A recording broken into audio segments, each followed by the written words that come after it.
on est dans mon laboratoire de production, donc dans le laboratoire de la savonnerie de Pierrefonds, et comme son nom l'indique, je fabrique des savons et quelques produits cosmétiques naturels. J'avais envie de recentrer mon activité professionnelle dans le village de Pierrefonds où j'habite depuis maintenant 7 ans, parce que c'est un village que j'aime beaucoup.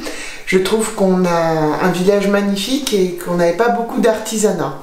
Par ailleurs, moi j'adorais fabriquer des savons pour moi-même et je me suis dit pourquoi pas une savonnerie à Pierrefonds. Il y a le château, un château magnifique reconstruit par Viollet-le-Duc qui est vraiment le résumé de tout ce qu'on pouvait faire au niveau architectural au Moyen-Âge. C'est une ancienne station balnéaire, c'est une jolie petite ville touristique et voilà, j'avais envie de contribuer très modestement à mon échelle à l'activité économique et à la redynamisation des milieux ruraux. Quand l'idée a germé de peut-être en faire un métier, pour moi c'était plutôt dans l'optique d'une activité complémentaire au métier que j'exerçais et que par ailleurs j'adorais. Je suis pas du tout dans le schéma où j'étais trader, j'ai voulu changer de vie parce que je n'aimais pas mon métier. J'avais vraiment un métier dans la protection de l'environnement que j'adorais. Je voyais le savon plutôt comme la possibilité d'une activité complémentaire ou d'un glissement progressif d'activité. J'ai été faire une formation à Forcalquier à l'université des senteurs et des saveurs pour devenir maître savonnière et là j'ai pris conscience en fait de l'ampleur de l'investissement qu'il y avait pour être en conformité avec la réglementation, les normes cosmétiques, le laboratoire, les normes, et là je me suis dit bon en fait quand on construit ça, c'est pas pour fabriquer 4 savons par mois, on y va ou on n'y va pas.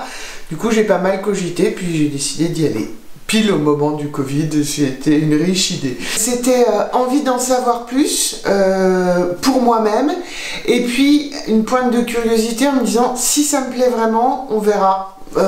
Voilà, j'y allais juste pour m'améliorer et puis ça a été vraiment un tel déclic à ce moment-là que du coup j'ai continué. Maintenant je m'en remets à moi-même en fait, tout ce qui est entrepreneuriat, il faut savoir quand même qu'en France on a l'immense chance d'être ultra bien accompagné avec plein de structures qui nous aident en fait à franchir le cap, à passer du salariat à l'entrepreneuriat. Il y a la BGE, il y a Oisest Initiative dans l'Oise, il y a les CMA, il y a les CCI, il y a une multitude de structures accompagnatrices qui nous aident à créer un business plan, à regarder la solidité de notre projet, à évaluer notre projet, éventuellement à le financer, tout ça gratuitement, c'est un luxe inouï. Économiquement, là pour l'instant je pourrais pas en vivre.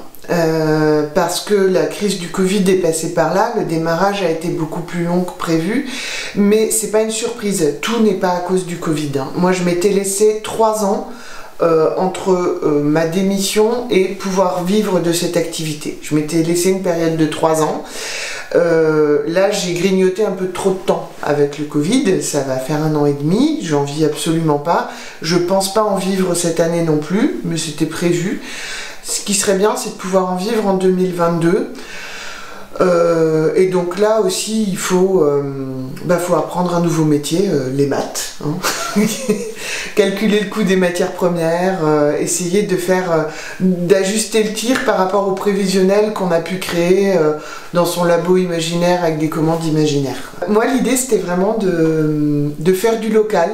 Et l'idée, c'est pas forcément qu'on me trouve dans le monde entier. Si on arrive à me trouver dans un périmètre de 100 km, c'est aussi ça, c'est resserrer notre périmètre d'achat. On peut me trouver sur mon site internet, Savonnerie de Pierrefonds, dans un moteur de recherche, et c'est dans les premiers résultats. On peut suivre les coulisses du labo sur Facebook et sur Instagram.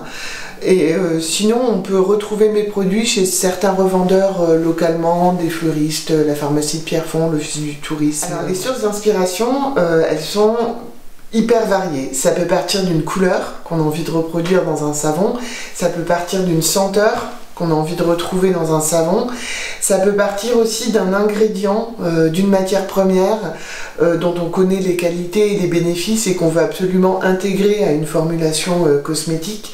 Donc je dirais que les points de départ ils sont super variés et puis après c'est du travail jusqu'à obtenir la recette vraiment qui fonctionne, où on a la bonne couleur avec la bonne odeur et les bons ingrédients. J'utilise que des compositions olfactives naturelles, donc ça veut dire renoncer à tout un pan de senteurs, notamment les fleurs blanches, le lilas, le muguet, ce genre de choses. Ce ne sont que des fragrances synthétiques, on ne sait pas les faire en naturel.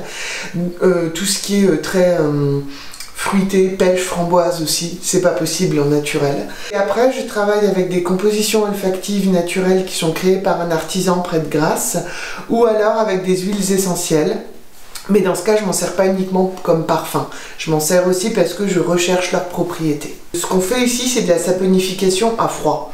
Dire que c'est pas du savon de Marseille type savon de Marseille où les savons sont chauffés jusqu'à 200 degrés en fait. Là, on travaille à froid. Donc toute la qualité des huiles sont préservées. Et surtout, on a une saponification qui va être toujours travaillée en surgras. On met volontairement trop de matière grasse végétale pour avoir un savon sur gras qui est au-delà d'être lavant, c'est un soin pour la peau vraiment. Et il y a vraiment un moment particulièrement magique, c'est le moment où on a notre mélange d'huile végétale, on verse la soude, donc la soude c'est caustique, il faut faire attention à ce moment-là, et là la magie de la saponification opère et on a des huiles qui sont translucides qui deviennent comme une pâte à crêpes. Et donc c'est la pâte à savon.